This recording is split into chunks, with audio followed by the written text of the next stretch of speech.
میں خوب سمجھ لیں، بہت سارے کام کیے جاتے ہیں۔ اس رات کے بارے میں یہ کہا جاتا ہے عبادت کی فضیلت ہے، ایک بات یہ ہو گئی۔ دوسری بات یہ بتائی جاتی ہے کہ اس رات قبرستان جانا چاہیے۔ تیسری بات یہ بتائی جاتی ہے اس رات تقدیر کے فیصلے ہوتے ہیں۔ چوتھی بات یہ بتائی جاتی ہے اس رات قرآن نازل ہوا ہے۔ پانچویں بات یہ بتائی جاتی ہے کہ اس رات میں پٹاخے وٹاخے، یا چھٹی یہ کہ نہانا دھونا چاہیے۔ ساتویں یہ کہ کوئی میٹھا میٹھا کھانا چاہیے، کھلانا چاہیے، برکت ہوتی ہے جس میں۔ جی پتوں کا، بیری کے پتوں سے نہاتے ہیں لوگ، بیری کے پتوں سے، بیری کے سارے، میں تو بکریاں چرانے جاتا تھا نا، تو بیری کے پتے وہ شب برات سے پہلے شارٹ ہو جاتے تھے، ہم پہلے سے بکریوں کو چرا کے لے آتے تھے، شب برات میں پتے غائب ہو جائیں گے۔ تو ان میں صرف ایک عبادت ایسی ہے جس میں اختلاف ہے۔ جمہور حضرات اس کے قائل ہیں کہ شب برات کی رات میں عبادت کا ثواب دوسری راتوں سے زیادہ ملتا ہے، اور بعض اس کے قائل ہیں کہ عبادت کی بھی کوئی فضیلت نہیں ہے سرے سے۔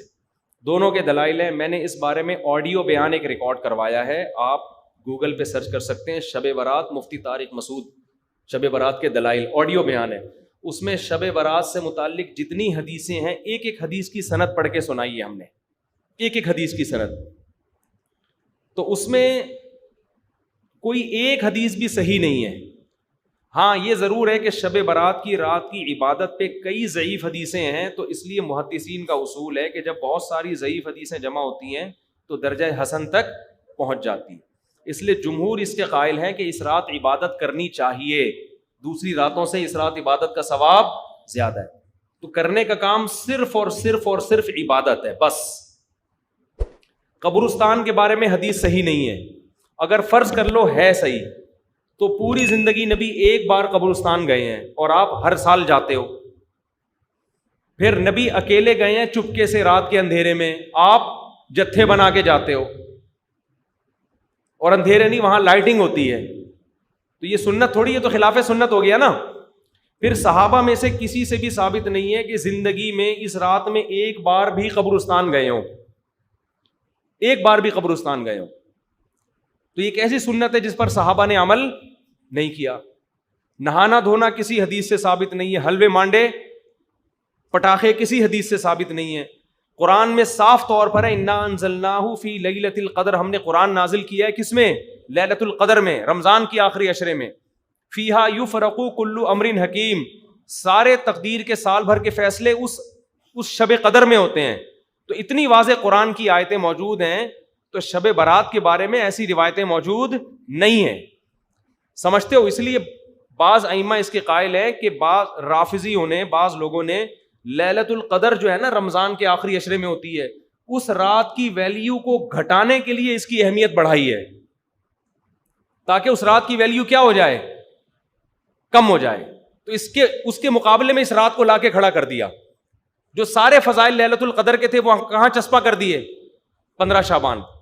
قرآن کہہ رہا ہے واضح طور پہ ہم نے لیلۃ القدر میں قرآن نازل کیا۔ شب برات والے کیا کہتے ہیں؟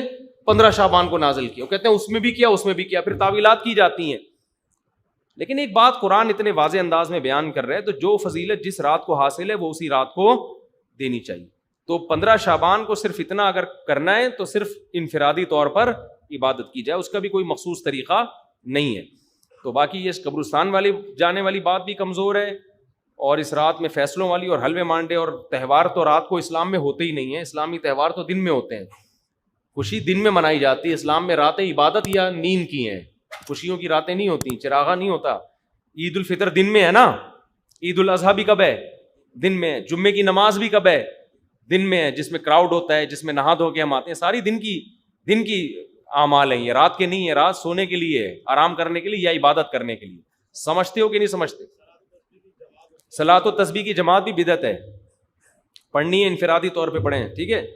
جماعت صلاۃ و تسبیح کی جائز نہیں ہے۔ تو یہ اور پتہ نہیں کیا کیا لوگ کر رہے ہیں شب برات میں، انٹرٹینمنٹ کا ذریعہ بنایا ہوا ایک تفریح کا۔ 15 شعبان کی جو رات ہے اور 15 شعبان کا روزہ، اس کے حوالے سے بہت زیادہ لوگ سوال پوچھ رہے ہیں، تو میں نے ارادہ کیا میں ایک کلپ ریکارڈ کروا دوں۔ اس میں جو بھی میری ٹوٹی پھوٹی تحقیق ہے، جو میں نے احادیث دیکھی اس بارے میں، اور جو علماء کے اقوال دیکھے، اور جتنا میں اس کی ریسرچ کر سکا ہوں، اس کا ایک خلاصہ آپ کے سامنے رکھ دوں۔ اگر میں وہ تمام احادیث آپ کو پڑھ کے سناؤں، پھر ایک ایک کی سند پڑھوں، پھر ایک ایک کی سند پہ بحث کروں، تو وہ بات بہت ہو جائے گی لمبی اور کلپ بہت طویل ہو جائے گا. تو ایک خلاصے کے طور پر پوری جو ایک تحقیق ہے وہ میں آپ کے سامنے رکھنا چاہتا ہوں. تو 15 شعبان کی جو رات ہے جس کو شب برات کہا جاتا ہے، اس کا نام شب برات کسی بھی حدیث سے ثابت نہیں ہے، اس لیے عرب اس کو اکثر لیلۃ النصف من شعبان کہتے ہیں کہ شعبان کے جو نصف ہے اس کی رات. خیر، اس کا نام شب برات ہو اگر اس وجہ سے برات کے اس میں اللہ تعالیٰ کہا جاتا ہے کہ جہنم سے بری کر دیتے ہیں، تو اس وجہ سے کسی نے نام دے دیا ہو تو ایک الگ بات ہے. لیکن اس رات میں ہوتا کیا کیا ہے، لوگ کیا کیا کر رہے ہیں، اس کی کیا شرعی حیثیت ہے، تو میں نمبر وار انشاءاللہ اس کو تفصیل سے بیان کروں گا. کچھ چیزیں تو ایسی ہیں جو بالکل ہی غیر ثابت ہیں. ان میں اس رات میں مٹھائی، حلوہ یا مختلف قسم کے حلوے پکا کے لوگوں میں بانٹنا، اور اس رات میں نہا دھو کے تیار ہونا یا اچھے کپڑے پہننا، ان دو چیزوں کو پہلے میں انشاءاللہ بیان کروں گا. دیکھیے، اسلام میں راتوں کے تہوار کا کوئی تصور نہیں ہے. اسلام میں جتنے بھی تہوار ہیں وہ دن کی روشنی میں ہیں. عید الفطر، عید الاضحیٰ، یہ ہمارے دو تہوار ہیں جس میں ہم سیلیبریٹ کرتے ہیں ایک دوسرے کو. یہ دن کی روشنی میں ہمیں بتائے گئے ہیں.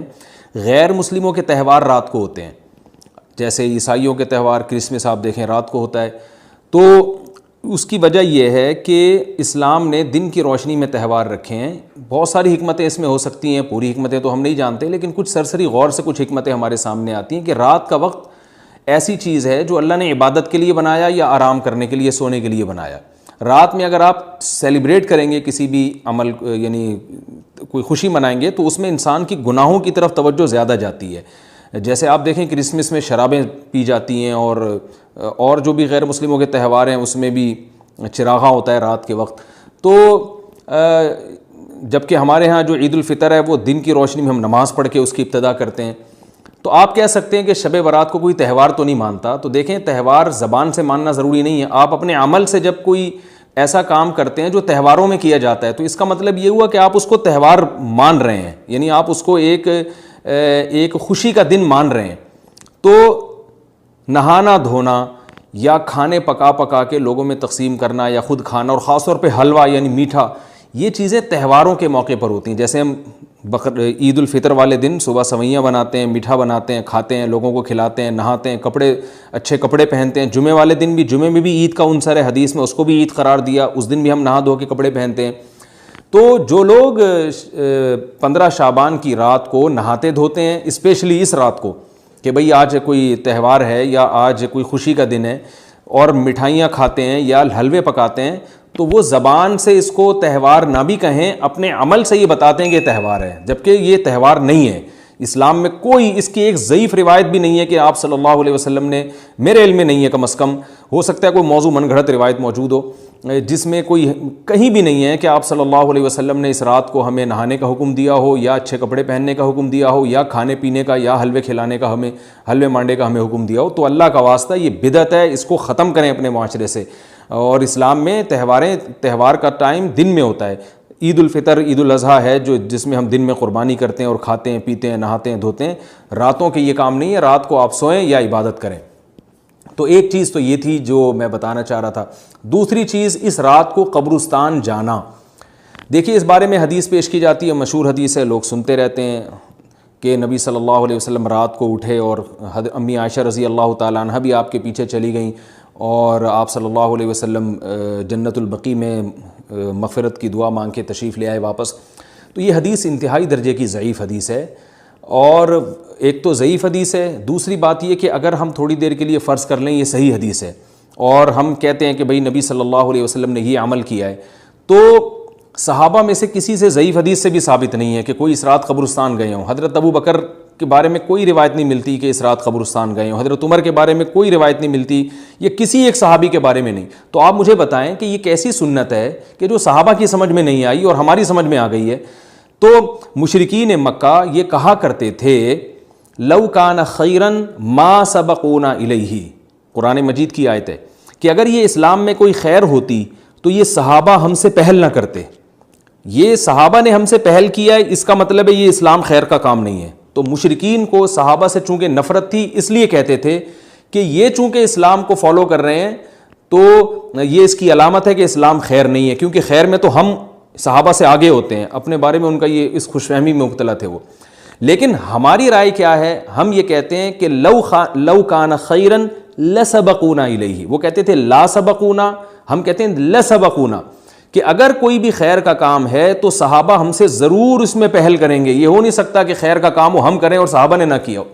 تو اسی طرح میں یہ عرض کرتا ہوں کہ دیکھیں اگر قبرستان جانا اس رات میں سنت عمل ہوتا تو صحابہ یقیناً جایا کرتے. کوئی ایک صحابی تو گیا ہو، یہ کیسی بات ہے جو صحابہ کی سمجھ میں نہیں آئی اور ہماری سمجھ میں آ رہی ہے اور ہم قبرستان جا رہے ہیں اس رات کو. چلیں اگلا اسٹیپ تھوڑی دیر کے لیے فرض کر لیتے ہیں کہ نبی صلی اللہ علیہ وسلم جو ایک رات قبرستان گئے، فرض کر لیں وہ حدیث بھی صحیح ہے، یہ بھی فرض کر لیں کہ صحابہ اگرچہ نہیں گئے مگر ہم صحابہ سے بھی زیادہ آگے نکلنے کی کوشش کرتے ہیں اور صحابہ کو سمجھ میں نہیں آیا، ہمیں سمجھ میں آ گیا. تو چلیں فرض کر لیں تھوڑی دیر کے لیے کہ اس رات کو جانا ہم سنت مان لیتے ہیں، آپ کے دلائل ہم مان لیتے ہیں اور صحابہ کی سمجھ میں نہیں آئے لیکن ہماری سمجھ میں زیادہ آ رہا ہے، ہم فرض کر لیتے ہیں، مان لیتے ہیں کہ اس رات قبرستان جانا سنت ہے. تو آپ مجھے بتائیں نبی نے جو عمل جس طرح سے کیا ہو اس طرح سے سنت ہوگا یا آپ اپنی طرف سے، جس کو ہم پشتوں میں کہتے ہیں اخپل طریقے سے کرنا سنت ہے؟ نبی نے فجر کی 2 رکعتیں پڑھی ہیں اور ہر رکعت میں 2 سجدے کیے ہیں. آپ اگر فجر کی 3 رکعتیں پڑھیں گے تو کیا نماز ہو جائے گی آپ کی؟ اب آپ دلیل میں یہ کہیں کہ نبی نے فجر کی نماز پڑھی ہے تو مجھ پر بھی لازم ہے. تو بھائی نبی نے پڑھی ہے تو جیسے نبی کے پڑھنے سے آپ پر پڑھنا لازم ہو گیا تو جس طرح سے پڑھی ہے اسی طرح پڑھنا لازم ہوگا، اخپل طریقے سے پڑھنا لازم نہیں ہوگا.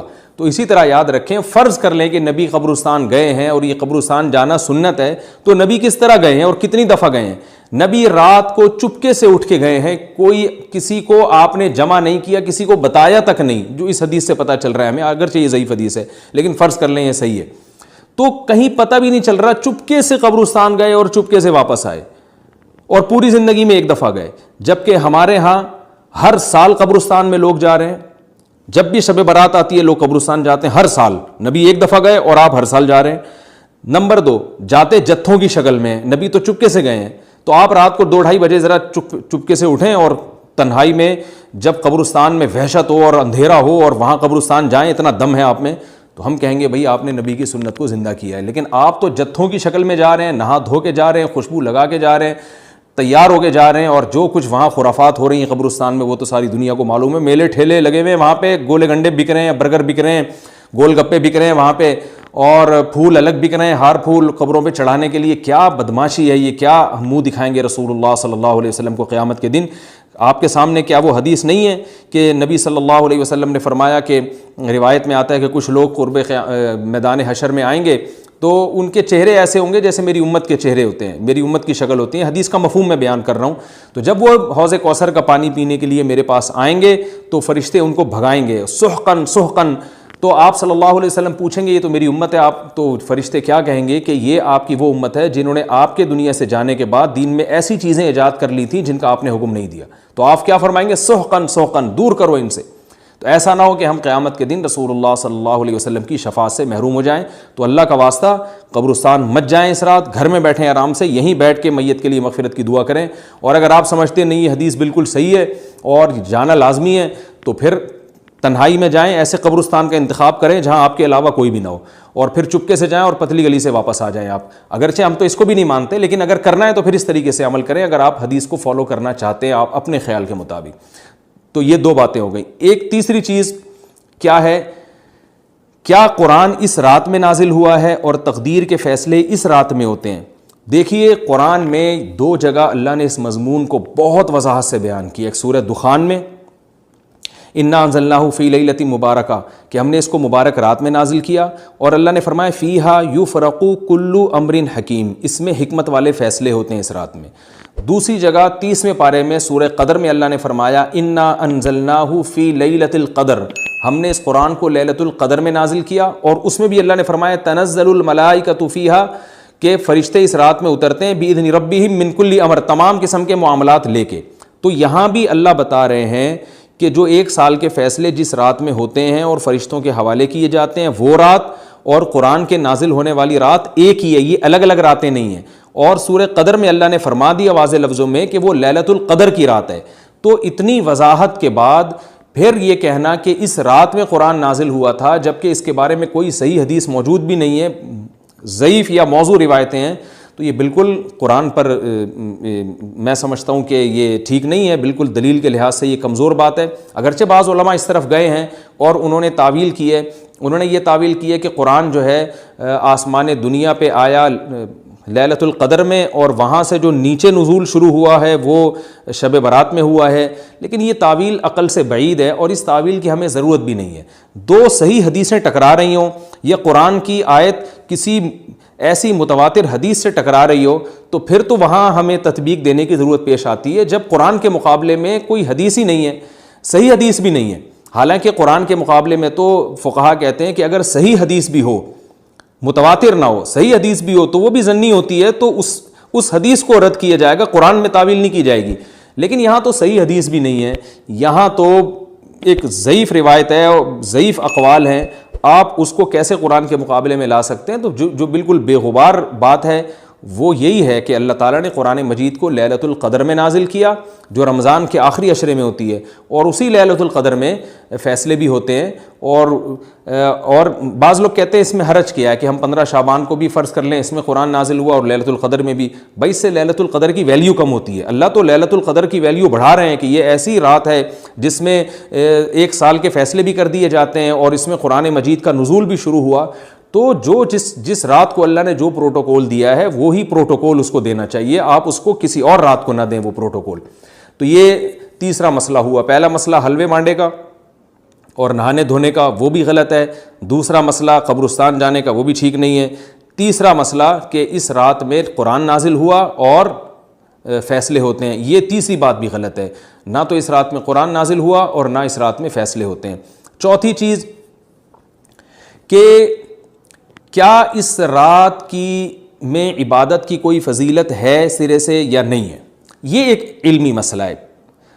تو اس بارے میں خوب اچھی طرح سمجھ لیں کہ اس بارے میں جتنی بھی احادیث ہیں جو اس رات کی فضیلت کے بارے میں ہیں کہ بنو کلب کی بکریوں کے برابر مغفرت ہوتی ہے اور بکریوں کے بالوں کے برابر، اور یا جو بھی اس بارے میں روایات ہیں کہ سب کی بخشش ہو جاتی ہے سوائے اس شخص کے جو کسی کے دل میں کینہ رکھتا ہے، تو یہ جتنی اس رات کی فضیلت میں احادیث ہیں، تو ایک بات تو خوب اچھی طرح سمجھ لیں، اس پر تمام محدثین کا، جہاں تک میں نے دیکھا ہے، تمام محدثین کا اتفاق ہے کہ اس کی فضیلت میں صحیح حدیث ایک بھی نہیں ہے۔ اس رات کی فضیلت میں ایک بھی صحیح حدیث موجود نہیں ہے، لیکن ضعیف روایتیں اتنی کثرت سے ہیں کہ ایک الگ محدثین کا اصول ہے کہ جب ضعیف روایتیں کی سندیں زیادہ ہو جائیں تو وہ حسن بن جاتی ہے، یعنی قابل قبول ہو جاتی ہے وہ، کیونکہ بہت ساری کمزور چیزیں مل کے اس میں کچھ قوت پیدا کر دیتی ہیں۔ تو اب جن علماء نے احادیث کے ضعف کی طرف دیکھا کہ ایک بھی صحیح روایت نہیں ہے، انہوں نے اس رات کا بالکلیہ انکار کر دیا کہ اس رات کی سرے سے کوئی فضیلت نہیں ہے۔ لیکن جن علماء نے اصول حدیث کی طرف دیکھا اور فقہ کے ایک اصول کی طرف دیکھا کہ کثرت روایات درجہ حسن تک پہنچ جاتی ہیں ضعیف روایات، تو انہوں نے کہا کہ بالکل اس رات کی فضیلت کا انکار ہی سرے سے کر دینا یہ غلط ہے۔ تو جمہور اس طرف گئے ہیں کہ اس رات کی فضیلت کا بالکلیہ انکار کر دینا یا اس کی عبادت کی فضیلت کا بالکلیہ انکار کر دینا یہ ٹھیک نہیں ہے، لیکن کچھ علماء، وہ بھی بڑے محقق علماء ہیں، وہ اس طرف گئے ہیں کہ اس رات کی سرے سے کوئی فضیلت اسلام میں ہے ہی نہیں۔ اب میں دونوں طرف کے علماء کا کچھ تھوڑا سا تجزیہ پیش کرتا ہوں۔ تو جو علماء یہ کہتے ہیں کہ اس رات کی فضیلت ہے اور فضیلت میں کثرت سے روایات ہیں اور اس میں بڑے بڑے علماء داخل ہیں، امام شافعی رحمہ اللہ تعالیٰ جیسے مجتہد بھی ہیں جو اس رات کی فضیلت کے قائل ہیں۔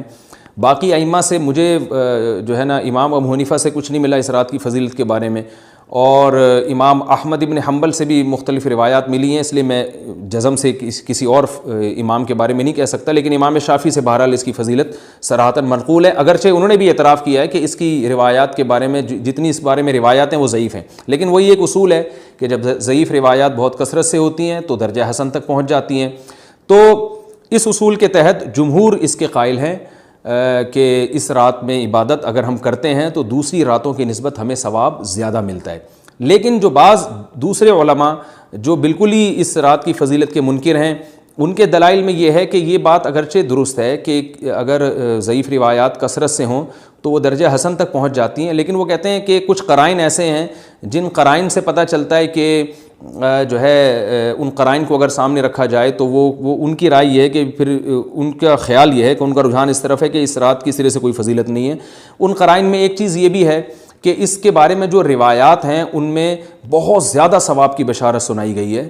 تو بعض محدثین کا یہ اصول ہے کہ کسی رات کے بارے میں یا کسی خاص عمل کے بارے میں بہت زیادہ کہیں غلو ہوتا ہے یا مبالغہ ہوتا ہے، غلو تو نہیں کہہ سکتے، تو یہ خود ایک اس طرف اشارہ ہوتا ہے کہ یہ ایک ضعف ہے، اگرچہ یہ کوئی اتنی مضبوط بات نہیں ہے، لیکن بہرحال جو علماء اس کی فضیلت کے بالکل منکر ہیں ان کی ایک دلیل میں آپ کے سامنے پیش کر رہا ہوں۔ دوسری بات یہ ہے کہ جو علماء اس کی فضیلت کے بالکل بھی قائل نہیں ہیں ان کی ایک بڑی دلیل یہ بھی ہے، جن میں ہمارے شیخ حضرت مفتی رشید احمد صاحب رحمہ اللہ تعالیٰ بھی تھے، اگرچہ انہوں نے اس بارے میں کوئی صراحتاً فتویٰ نہیں دیا، لیکن وہ یہ اشکال ظاہر کیا کرتے تھے کہ شریعت میں جب بھی کسی وقت کی یا کسی خاص رات کی کوئی فضیلت آتی ہے تو اللہ تعالیٰ اس کو جو ہے وہ اس کا صحیح ٹائم نہیں بتاتے بلکہ اس میں اختلاف ڈال دیتے ہیں۔ اس کی مثال ایسے جیسے جمعے کے دن حدیث میں آتا ہے کہ ایک وقت جمعے میں ایسا آتا ہے جس میں دعا لازمی قبول ہوتی ہے، اب ظاہر ہے وہ بڑا فضیلت کا وقت ہے، تو وہ وقت ہمیں متعین طور پہ بتایا نہیں گیا ہے، اس لیے علماء کا اس میں اختلاف ہوا، بعض نے کہا عصر کے بعد، بعض نے کہا کہ 2 خطبوں کے درمیان۔ لیلۃ القدر کو دیکھ لیں، لیلۃ القدر کی فضیلت میں قرآن بھی ہے، بہت ساری احادیث ہیں، لیکن لیلۃ القدر کی رات ہے کون سی یہ اللہ نے اس میں ابہام ڈال دیا۔ طاق راتوں میں 21 بھی ہو سکتی ہے، 23 بھی ہو سکتی ہے، بعض بلکہ حدیث سے 22ویں رات کا بھی ہونا ثابت ہے، زیادہ امکان 27ویں رات کا ہوتا ہے، تو وہ متعین نہیں ہے۔ تو جو علماء کہتے ہیں اس کی سرے سے کوئی فضیلت ہی نہیں ہے، ان کا رجحان وہ ان کی ایک یوں سمجھیں کہ دلیل تو نہیں لیکن ایک استئناس کہتے ہیں اس کو، کہ اس سے ان کے اس نظریے کو تقویت ملتی ہے کہ اگر یہ اس کی اتنی زیادہ فضیلت ہے تو اس کی تعیین میں اختلاف بالکل بھی نہیں ہے، تو یہ وہ کہتے ہیں کہ یہ مزاج شریعت کے خلاف ہے۔ اور تعیین میں اختلاف ہوتا کیوں ہے؟ علماء نے بیان کیا اگر لیلۃ القدر کو متعین طور پہ بیان کر دیا جاتا ہے نا کہ یہی لیلۃ القدر ہے تو بہت ساری اس میں جو ہے نا حکمتیں فوت ہو جاتی، جن میں ایک یہ بھی کہ اس رات میں جہاں عبادت کا ثواب بہت ہے گناہ کا عذاب بھی بہت ہے، پھر اگر اس رات میں کوئی گناہ کرتا تو وہ اللہ کے عذاب سے نہ بچ پاتا، کیونکہ وہ اللہ متعین کر دیا کہ یہ لیلۃ القدر ہے، تو کیسے تم اس میں گناہ کر رہے ہو؟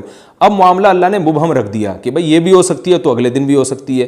اور ایک فائدہ یہ بھی اس میں رکھا متعین نہ کرنے میں کہ لیلۃ القدر انہی کو ملے جو تلاش کریں، جو پورا عشرہ جاگیں گے ان کو لیلۃ القدر ملے گی۔ اگر اللہ اسپیسیفک دن بتا دیتا کہ 21ویں ہے، 23ویں ہے یا 25ویں ہے یا 22ویں ہے تو بہت سارے لوگوں کو لیلۃ القدر مل جاتی، تو اللہ نے جو مبہم رکھا ہے نا تو ایک رات کی فضیلت اللہ نے بڑھا دی مگر اس کی تعیین میں ابہام پیدا کر دیا تاکہ جو پورا عشرہ جاگے گا اسی کو لیلۃ القدر ملے گی، اس کے علاوہ ہر آدمی کو نہ ملے۔ وہ ایک اللہ کی ایک حکمت ہو سکتی ہے اس میں۔ تو یہ 2 حکمتیں ہیں کہ اس میں گناہ اگر کوئی کرے تو اس پر عذاب نہ آ جائے، کیونکہ اگر متعین کر دیا جائے گا تو پھر گناہ کیسے تم کر رہے ہو اس رات میں، تو اللہ نے اس میں بھی ابہام پیدا کر دیا۔ جو گناہ کرنے والا ہے اگرچہ وہ بڑا گناہ گار ہے اس رات میں، چاہے وہ رمضان کا آخری عشرے میں کسی رات میں بھی گناہ کرتا ہے، لیکن کم از کم اتنا عذر تو ہے کہ اس کو کیا پتا تھا کہ یہ آج لیلۃ القدر ہوگی۔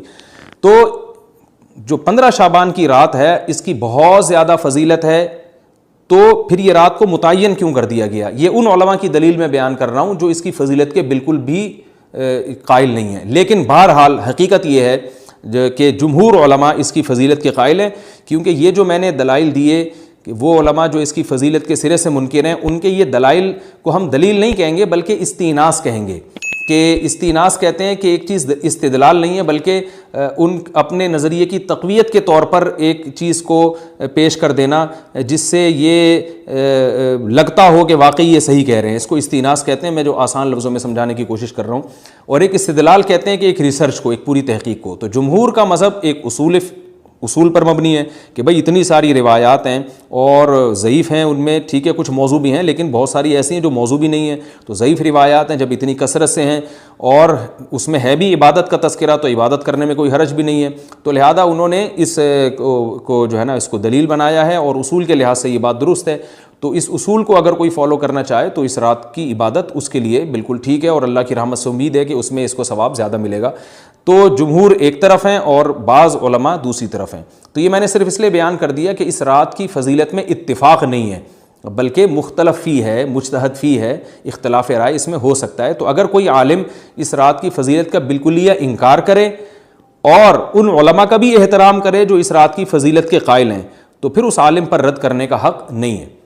دوبارہ میں اپنی بات کو ریپیٹ کرتا ہوں، اگر کوئی عالم یہ کہے کہ اس رات کی سرے سے کوئی فضیلت نہیں ہے تو اس عالم پر طعن و تشنیع جائز نہیں ہے، کیونکہ ان کے بھی کچھ نہ کچھ استدلالات ہیں۔ ہاں، اگر کوئی عالم اس رات کی فضیلت کا انکار کر کے جمہور کے مذہب کو بالکل غلط قرار دیں اور اس عمل کو یہاں اس رات کی عبادت کو بالکل بدعت قرار دیں، اور جو اس رات میں عبادت کر رہے ہیں یا اس کی فضیلت کے قائل ہیں ان کو بدعتی قرار دیں، تو یہ غلو ہو جائے گا، یہ زیادتی ہو جائے گی، جو کہ بالکل غلط ہے۔ کیونکہ جب دونوں طرف دلائل ہیں تو اعتدال والی رائے اختیار کرنی چاہیے، اور کسی ایک طرف بہت زیادہ جھکاؤ یا کسی ایک کو 100% غلط قرار دے دینا، بدعتی قرار دے دینا، یہ درست نہیں ہے۔ تو ہماری قوم میں ایک مزاج ہے کہ بس اپنی رائے کو مسلط کرتے ہیں اور دوسرے کی رائے کو مانتے ہی نہیں۔ تو عوام کے لیے کیا ہے؟ لوگ کہتے ہیں مفتی صاحب کنفیوز کر دیا آپ نے، تو لٹکا کے چھوڑ دیا ہمیں۔ بھائی میں کنفیوز نہیں کر رہا، عوام جمہور کے مذہب کو فالو کرے گی، جمہور میں بڑے بڑے علماء ہیں، وہ اس کی فضیلت کے قائل ہیں اور وہ اس کے قائل ہیں کہ اس رات میں عبادت کرنی چاہیے، تو آپ جمہور کے مذہب کو فالو کر سکتے ہیں۔ تو اب یہ بات تو ہو گئی جمہور کا مذہب، میں نے آپ کو بتایا کہ وہ اس رات میں فضیلت کے قائل ہیں کہ اس رات میں عبادت کرنی چاہیے، لیکن کیسے کرنی چاہیے اس پر تمام علماء کا اتفاق ہے کہ مسجد میں جتھے بنا کے جانا یا اجتماعی عبادت کرنا یہ بالکل بدعت ہے، بالکل ناجائز ہے۔ اسی طرح کوئی مخصوص قسم کی نماز پڑھنا کہ پہلی رکعت میں یہ والی صورت، تو دوسری میں یہ والی صورت، تو تیسری میں یہ والی صورت، یہ بالکل بدعت ہے۔ صلاۃ التسبیح کی جماعتیں بدعت ہیں۔ تو ایک ہی راستہ ہے آپ کے پاس، آپ عبادت کرنا چاہتے ہیں تو انفرادی طور پر ایسے عبادت کریں جیسے عام دنوں میں آپ عبادت کرتے ہیں، یہ ویسے ہی نماز پڑھیں جیسے عام دنوں میں نماز پڑھتے ہیں۔ کوئی مخصوص صورتیں، مخصوص رکعتیں نہیں ہیں، جتنی اللہ توفیق دے تنہائی میں آپ 2 رکعتیں، تہجد کی 4 رکعتیں، 6 رکعتیں، 8 رکعتیں، 16 رکعتیں، جتنی اللہ توفیق دے آپ رات کو کھڑے ہو کر انفرادی نماز پڑھیں، دعائیں مانگیں اللہ تعالیٰ سے، قرآن کی تلاوت کریں، تسبیحات کریں، جتھے نہ بنائیں مسجد میں، چراغاں نہ کریں، بتیاں نہ لگائیں، قبرستانوں پہ رش نہ کریں، یہ سب ناجائز اور سب حرام ہے، گناہ ہے، اس کا اسلام میں کوئی تصور نہیں۔ کرنا ہے تو صرف ایک کام آپ کر سکتے ہیں کہ صرف عبادت کریں، اور اللہ کی رحمت سے امید کی جا سکتی ہے کہ اللہ تعالیٰ اس رات میں آپ کو عبادت کا دوسری راتوں کی نسبت ثواب عطا فرمائے گا۔ کیونکہ آپ اگر جمہور علماء کو فالو کر رہے ہیں تو ہمیں یعنی جن کے پاس علم نہیں ہے تو ان کو علماء ہی کو فالو کرنے کا اللہ نے حکم دیا ہے، تو آپ جمہور علماء کی رائے پر عمل کرتے ہوئے اگر عبادت کرنا چاہیں تو اللہ کی رحمت سے امید ہے کہ انشاءاللہ آپ کو ثواب ملے گا۔ لیکن عبادت کا کوئی مخصوص طریقہ ہرگز نہیں ہے۔ پمفلٹ بٹ رہے ہوتے ہیں کہ یہ والی صورت پڑھنے سے یہ ہو جائے گا، تو یہ والی صورت پڑھنے سے یہ ہو جائے گا، یہ بالکل غلط ہے۔ تو انفرادی عبادت ہوگی اور ایسے ہی عبادت کا طریقہ ہوگا جیسے پورے سال ہوتا ہے، نماز اسی طرح پڑھی جائے گی جیسے پورے سال پڑھی جاتی ہے، دعائیں مانگی جائیں گی، اپنے طور پر اجتماعی سطح پہ کوئی عمل نہ کیا جائے۔